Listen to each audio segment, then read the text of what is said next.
I am speaking with Alice Morris, who is a member of the Cape Ann Climate Coalition and Town Green 2025. She is also the mother of an O'Malley Middle School student. Alice is going to talk to us about what it would mean for Gloucester schools to convert their school bus fleet to 100% electric. Hi, Alice.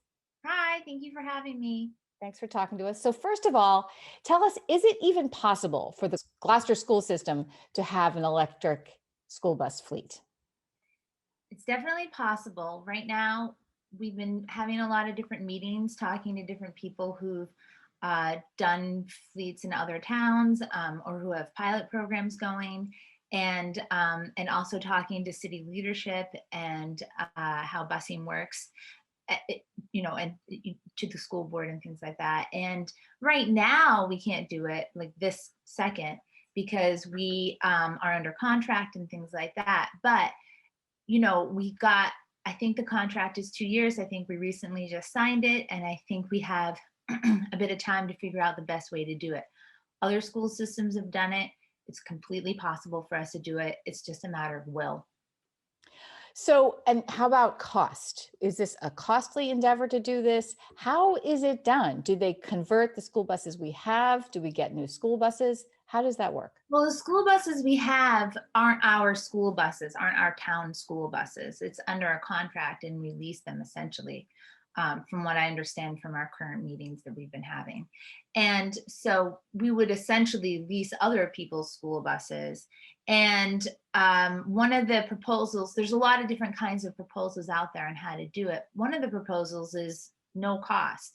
Um, the the people who would be leasing the school buses make money off of it by selling any extra electricity back to the grid. And so it ends up being a sum zero game for us where we can do it. And also we save money on any sort of repairs, and then you save money on gas and things like that. So, right now, there's a lease that extends for 2 more years with a company to lease the school buses. And That's my understanding. okay, and you are proposing, you as part of the Cape Ann Climate Coalition, to encourage the city to begin a new lease with a company that leases electric school buses. Is that how it works? We're encouraging the city to explore options, the best um, roadmap for getting to having cleaner environment and cleaner air for our town. Do you know what I mean? Like, we don't think that that's necessarily the be all end all option. That is one good option, but there are other options, and we have a while to explore it. And so we should figure it out. And what are you hearing from other communities that have done this? Other communities that have done it are excited. Beverly has a pilot program going. The bus that they use lasts longer than they expected it to. It's easy to maintain. It's quiet. It doesn't, send off the fumes that everybody hates. Martha's Vineyard has a whole fleet for their town, not necessarily school buses, but the town buses. And people really love those buses because they don't stink. They don't clog up the town with noise and pollution in the way that a regular bus does. And there's thousands of electric buses all over the country that are being used. And if you do any research on it, some have rolled out better than others. And the ones that rolled out poorly weren't really, they just jumped on things instead of figuring things out. Mm. You know what I mean? Hmm. So it's a thing that we're all heading towards. We're heading in that direction. If you talk to anyone in the industry, they're not even going to be making diesel school buses 20 years from now. Nobody thinks that's happening. So you might as well plan for that instead of just waiting for it to happen. You should think ahead, and like you do with anything, instead of just ending up in a situation and not knowing what's happening. Now, just to make this clear, it is the Cape Ann Climate Coalition that's doing this research, and you as a group are talking to city leaders. Is that how this conversation is going? Well, city leaders will need to do the research too, because they're the ones who are going to be doing the implementation of it. We are bringing people together to help everyone research it. So, one Susan Hogue, she's the one who's the pilot essentially for this for the program in Cape Ann Climate Coalition. She'll bring together people from Martha's Vineyard and people in city leadership here to discuss their experiences. Who makes the final decision in the city about these I contracts? think that the school board makes the final decision. They're the ones who sign the contract.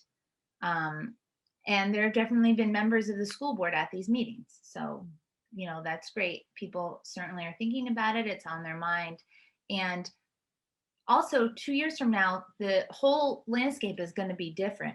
If you look 2 years ago, this leasing of electric buses that is currently available wasn't even an option 2 years ago.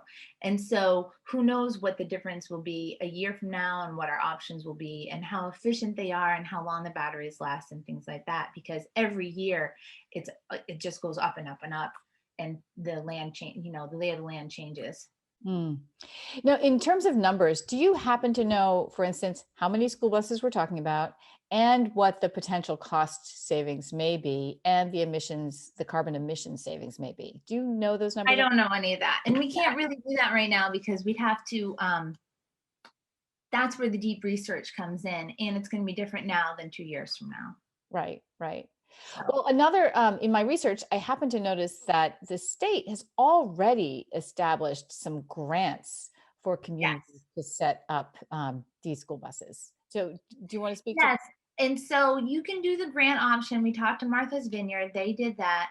And that's piecemealing a lot of things together. And it is an option. And I think it's possible that you can save more money, but it takes more effort to do that, as opposed to the no cost down leasing of the school buses.